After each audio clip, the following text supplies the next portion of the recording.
Oh boy, I am toasty.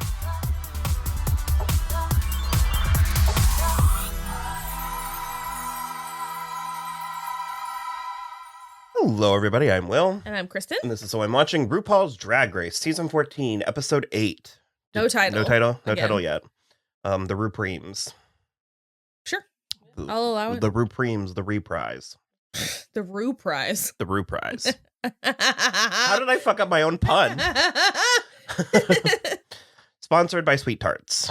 They were just like, they just gave them Sweet Tarts to eat. That was kind of fun. So, okay. The plot of this was, it was a song challenge where they were broken up into 3 groups of 3.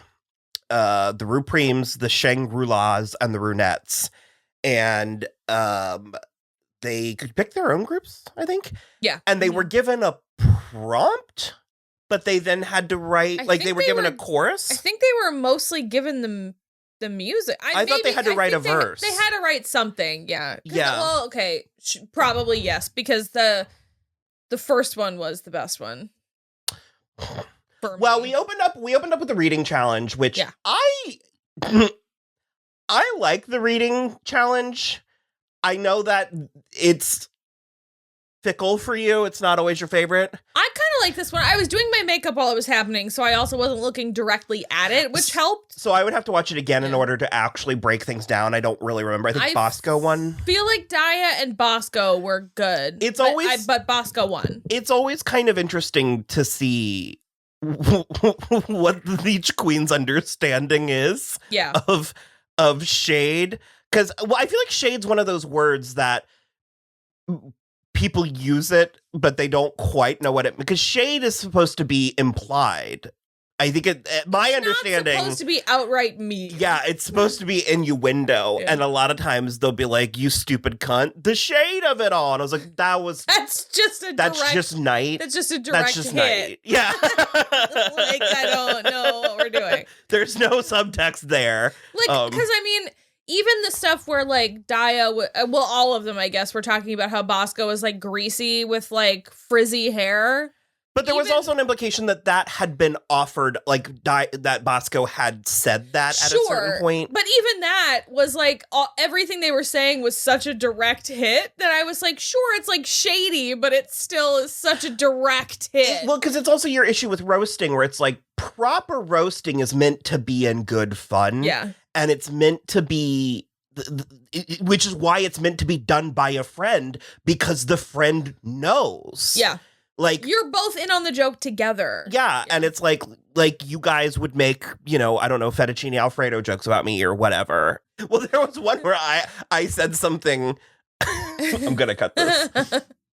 I said something shady to you one time. Yeah. And I forgot what it was, but it was like cheeky. And I was like, what? It was laying right there. And you're like, what? Like you on the couch all day? And I was like, whoa. And so there was kind of that energy, especially. So we're getting that all around. We're getting that energy all around. I'm funny. From Jasmine. Yeah. Jasmine is doing the John Mulaney thing where it's like, that man has feminine hips and everybody else is like, that's the thing I'm sensitive about. So I like, for the most part, I like all of these girls. Yeah. I do have varying degrees of how invested I am in them and in them in this competition. So I do like Jasmine. I think she needs more time. Yeah. And I think some of that is, or was sort of... displayed in her coming out in Untucked last week as trans. I think that's an element of it. But there's a brattiness, I think, is the issue. And I think that's where I'm coming with the age, because she's really... So I was wondering when or how we were going to do this, like get to this episode of the conversation stuff. But I'm finding Daya Betty to be fascinating. She's doing a lot. I think she's frequently doing too much. Mm-hmm. Well, but I buy into it. She really wants it. Yeah. And I think this might be the first time I've ever seen somebody engineer a victory. Like I've never seen somebody actually will it into She's got an iron grip on this shit. And existence. I'm like honestly impressed. And she knew what she wanted and she did it. Yeah. And I think their group, it was... Oh my God, yes. It was Daya, Bosco, Willow, and Diabetti. Yeah. The Shangrulas. They were my favorite. That was so funny because the other two were just very straightforward kind of doo-wop songs. But they made it dark. Theirs had a bit. And weird. And it took us on a journey. Like it got to the point where he looks like a bowl of spaghetti on the ground. Look out, look out, look out. It reminded me of one of your favorite bits ever, but it was the John Rudnitsky SNL Dirty Dancing, which we can't find. We can't play a clip of it. Unfortunately, cannot play a clip because it is fucking blackballed across the internet. It starts very standard, and then it gradually starts to unhinge. Because their whole bit was that it was like... Because that's where I was like, I wanted... Because I missed this part if they explained it in the episode, but I wanted to know what they were given, like what the prompt was. Because it was about a stalker. Yeah. And because that's why I feel like... I think Daya kind of... The way because she's the one who proposed, she was like, what do gays do in the woods? Oh, yeah. And Willow goes hiking. And I was sitting there, I was like, cruising. It's cruising. It's cruising. It's cruising. Oh my God, it's cruising. Has no one watched Riverdale? Well, because also Daya was like, that thing, it's like walking, but like in the woods. And Bosco was just like walking in the woods. And then Willow was like, oh, hiking. And he was like, oh yeah, the gays love hiking. Well, I think the three of their sensibilities really worked because Bosco was one of my early favorites. And she started to fade a little bit, not necessarily into the background for me, but other queens kind of caught my eye a little bit, and Bosco's back in my eye. I don't know needs to be in the middle like 2 more times, and then shine once. Yeah, I don't know in what reality she didn't win this runway, but regardless, we'll get to that in a minute. I have a 3-way tie. We'll get to that in a minute. But yeah, the three of them, their sensibilities, the number was so good. It was so funny. It was so interesting. I kind of started, I was talking about, there's a rivalry. There's a Jasmine Daya rivalry. And the thing is, it's like, I think Daya can be prickly. Like, I think because even in this episode, Tuck Georges was like, your claws came out. And Daya was like, and what of it? Yeah. And for me, there's almost kind of a like, well, there it is, like a touche. She did that Ariana Grande on the runway thing, and what about it? And she was like, fuck you. I don't know, because it was like that, because like I said, in a previous episode, she had a little bit of a back and forth with Georges, and she apologized. And then in this one, she asked Jasmine when they were prepping for the runway, and Jasmine made some comment about her being two-faced, and it clearly struck a nerve, and she was like, why did you make that comment to me? And Jasmine was like, well, you said things behind my back. And I don't know. This is the part of reality TV and also just people that I don't... There's this...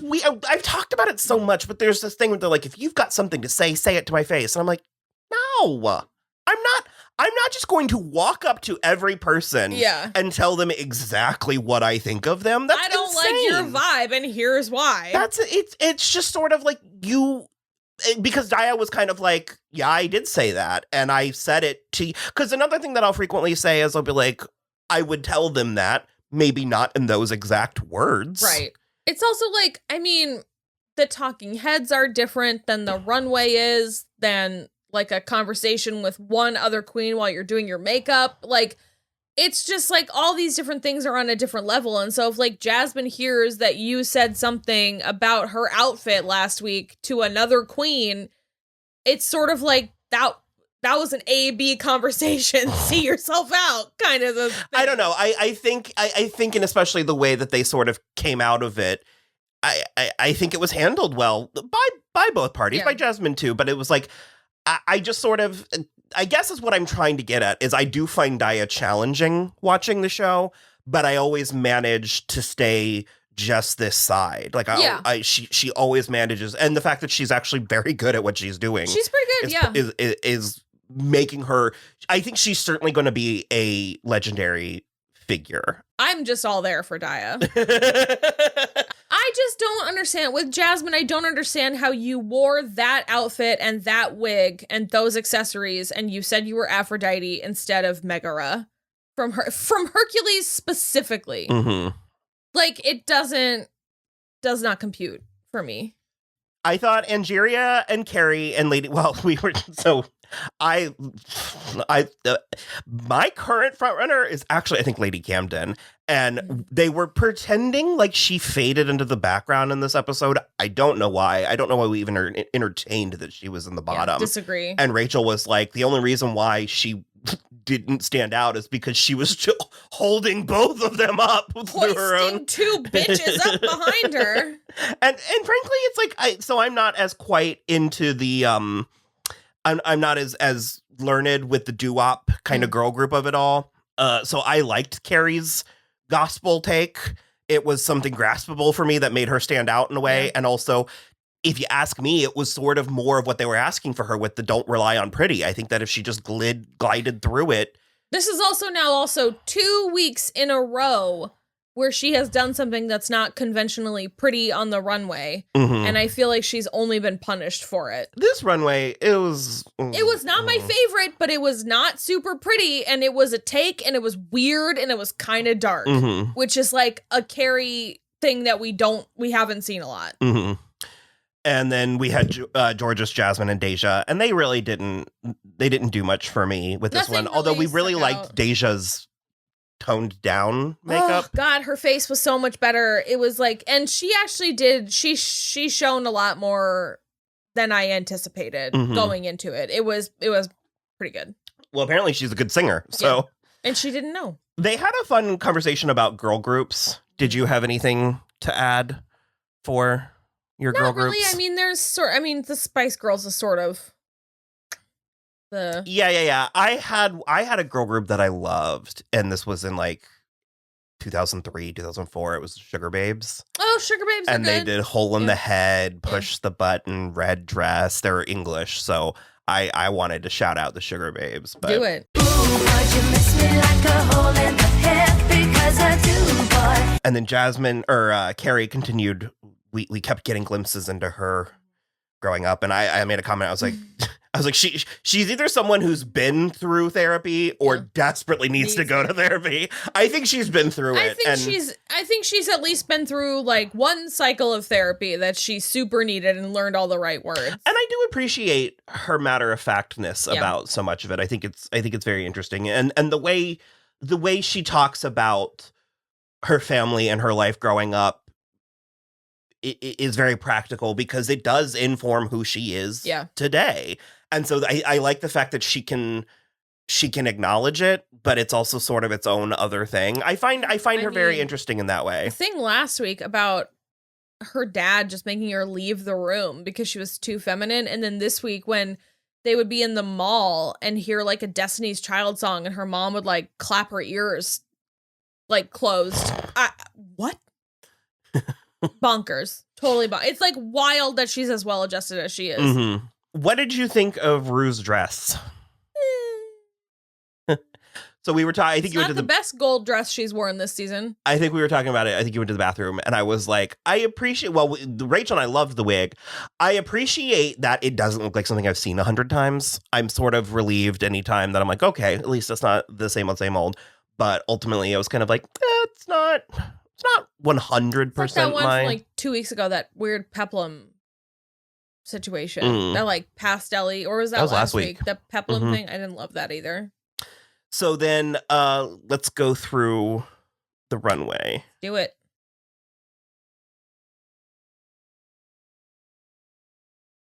Okay. So the category was heart on. Very straight, I guess heart. Yeah. I love this. Willow, do you? I love it. It's so funny. It's so weird. It works so well. The layers of color down it. I don't know. I'm obsessed with this. They called it something. I don't remember.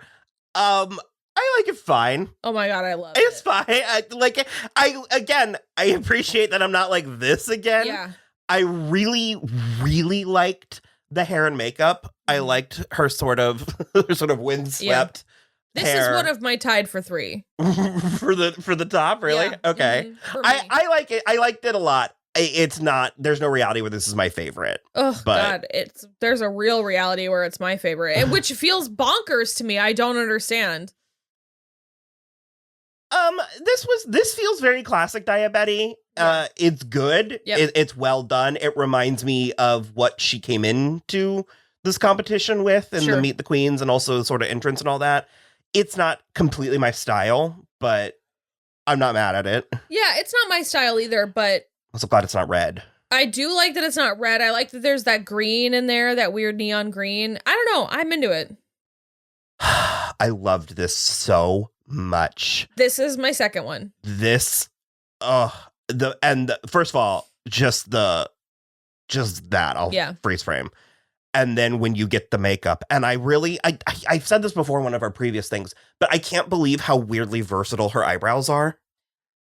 Okay. This eyebrow shape. For like the first 3 weeks, I was very like, do something else. And now that she hasn't done something else, I'm like, yes. Well, but Keep giving us the eyebrows. but she Tim Burtoned it. They're a So little she different every is time. like, Yeah. and one of the times it was a different color. It's like, and then the lip, the curl on the lip. curl on the lip is something else. The hair and the makeup, even just the impulse to go white. Yeah. I loved this. There's no reality where this isn't number one for me. I am astonished.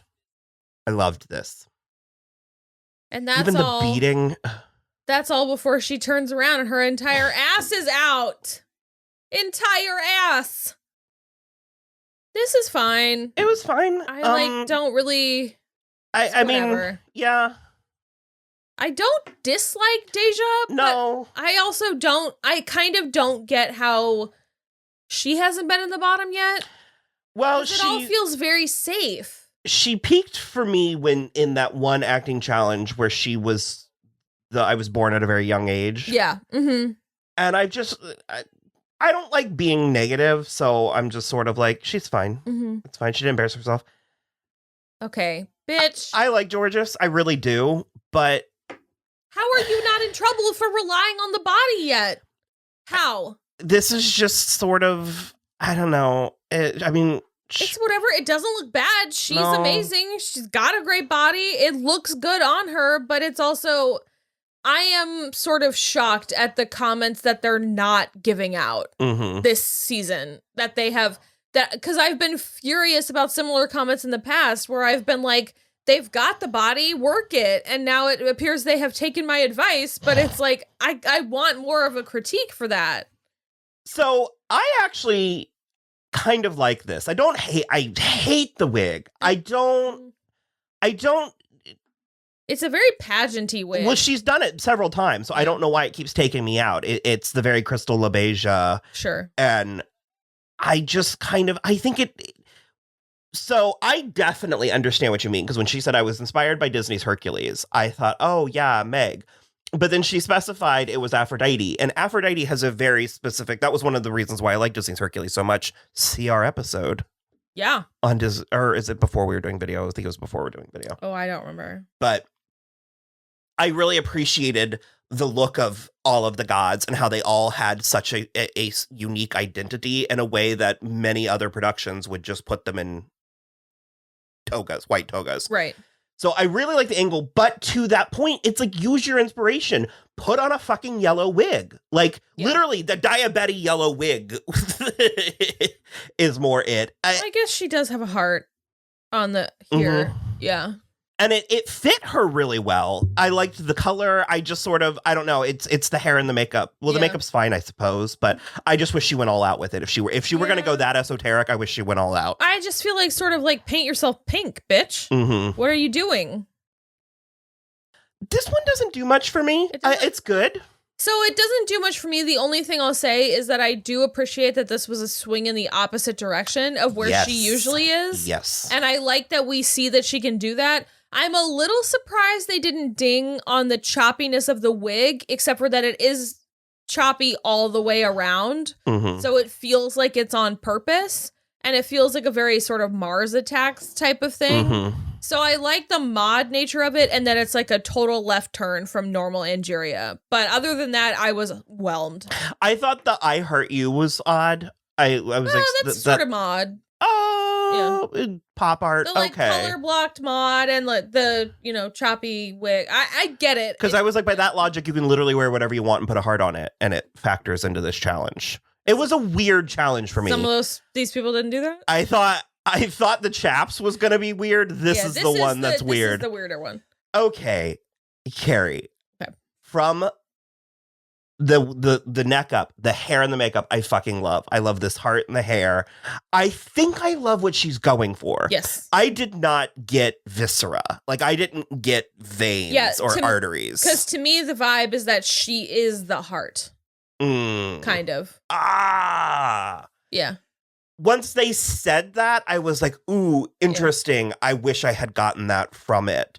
But I think there maybe were just too many elements. Yes. I don't love the choker part. they noted. I didn't. We were taken all the way out by the pantyhose. You could see the top.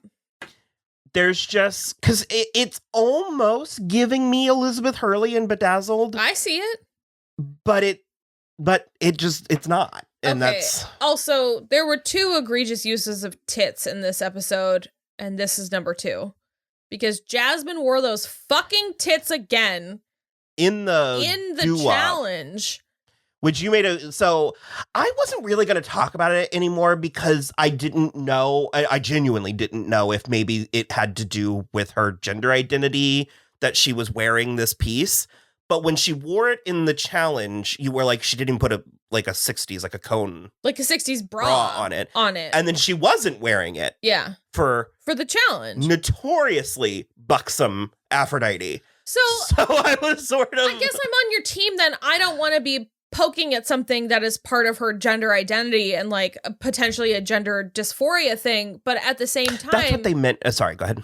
At the same time, this is the competition part of the show. Like, I feel like you have to kind of grasp when is the right moment to wear that chest plate. Mm-hmm. And like in the 60s moment is not, but in the Aphrodite thing, it is. And so it was very backwards for me. I don't know. I liked the idea, but a lot of it just didn't vibe for me. I think ultimately, it was a lot of really interesting angles. And again, I want to give her so much credit for applying so many of the like, for instance, I mean, the face she was performing in this, she was performing in the first one. I feel like she's taken so many of their notes. Mm-hmm. And the bummer is that I just think it wasn't fast enough and it wasn't in the totally right way. So there's a certain, it's the competition of it all, but it's like,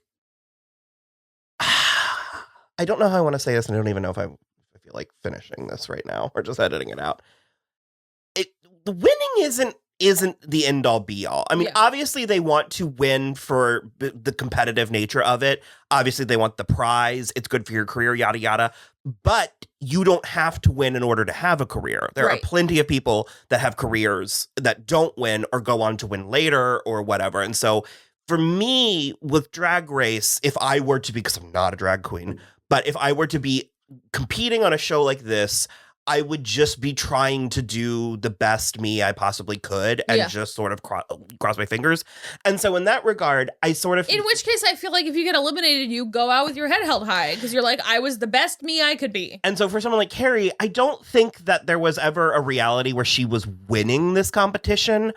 But I think she is successful. Yeah. I think that she was good on the show. I think she will be successful in her professional life. Yeah. And so it's the kind of thing, because there's a handful of them where, because I started to say it, I almost called somebody a filler queen 1 or 2 weeks ago, and I didn't mean it as shade. I meant it as like, I just don't see them actually taking the crown. Right. That's not to say that they don't deserve it. That's not to say that they're bad or good or whatever, because I feel similarly about Jasmine. I think that there's a real reality where Jasmine could win. Yeah. I don't think it's this reality. Correct. I don't think it's this run. Correct. That's the thing. It's like, it's not the right time for Jasmine. Mm-hmm. Yeah. And we've said that once. We caught heat by talking about how it has nothing to do with timing. And I was like, a person's life has everything to do with timing. Sometimes does have to do with timing. I mean, I think it has to do with timing in the contestant's life. I think it has to do with timing in the world in general. Clearly the judge's whims. I think because they are fleeting. It absolutely has to do with timing in the eyes of RuPaul and Michelle and Ross and Carson. I mean, Michelle was in full green, so What the fuck, Michelle? things change. Don't you hate green? but low key, that color looks amazing. No, it was great, and I and that's another reason why I don't tend to cling to some of the things from previous seasons, because I know I changed my mind about my tastes and flavors and stuff, but it's very, and I think that's sort of been my takeaway with this whole season. It's like I think that's what I mean specifically when I keep saying I like all of these girls. Yeah. I think that they're all very good, and I think they all deserve. I think every one of them is a queen. Sure. You know, every one of them is a winner. Yeah. I think it's just a matter of who's going to win this particular time. Agreed. So, and I think it's the next one. I think.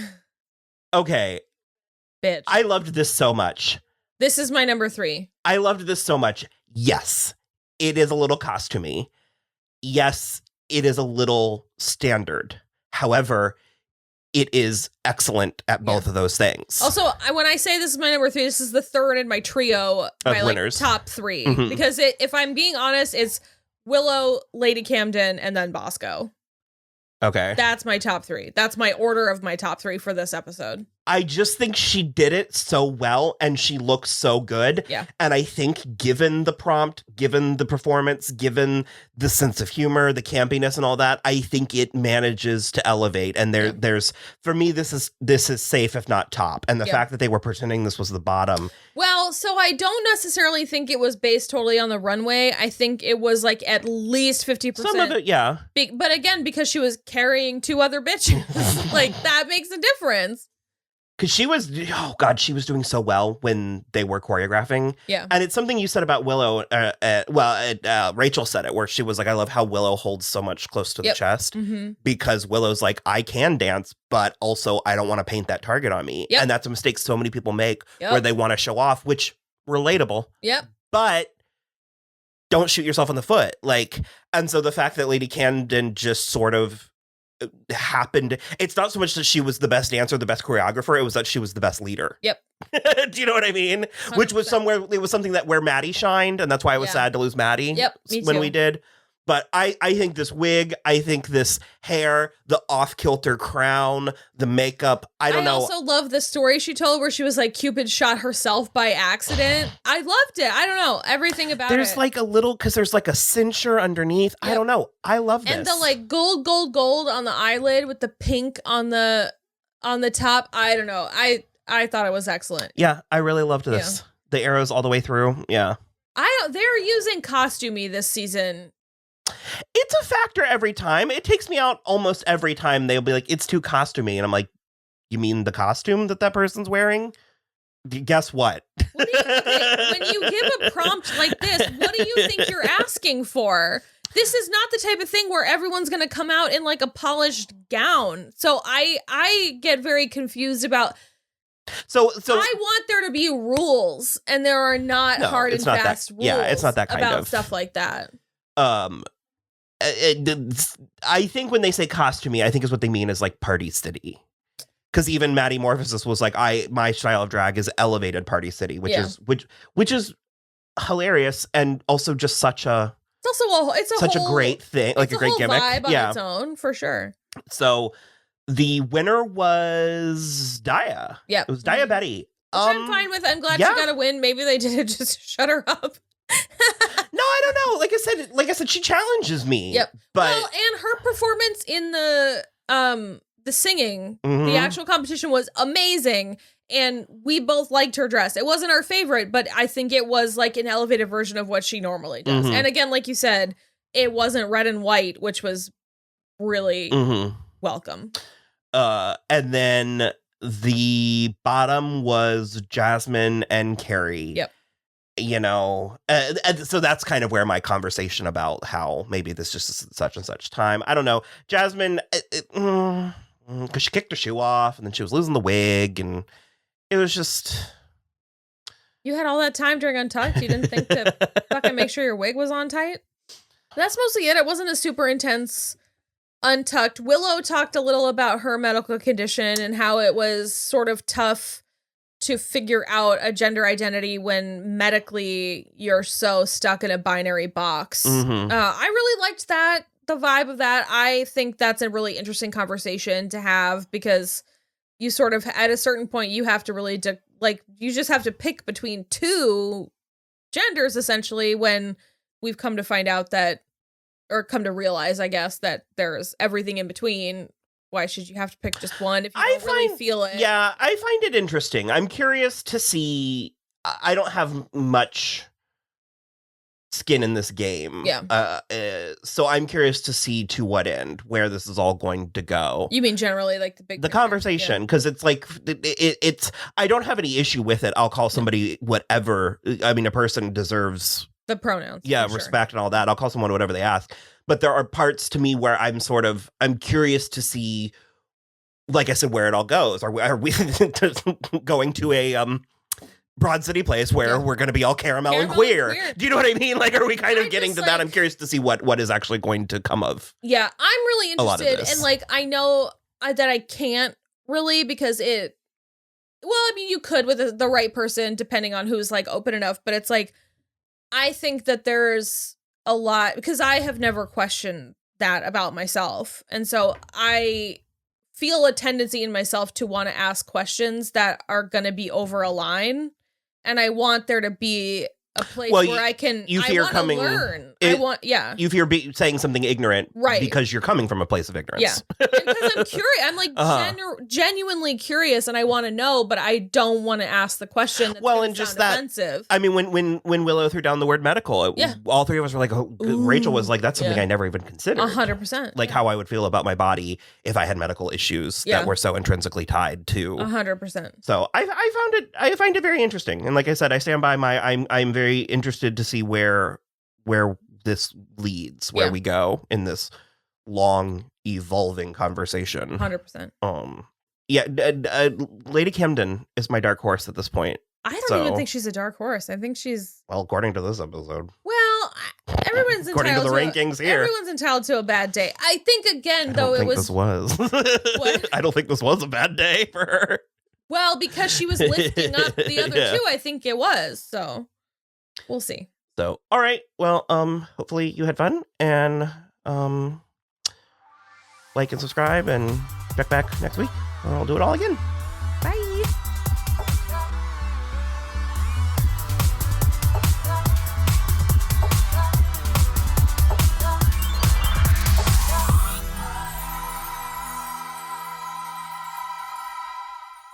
Remember how hard we laughed at that? I do. It was like a trial.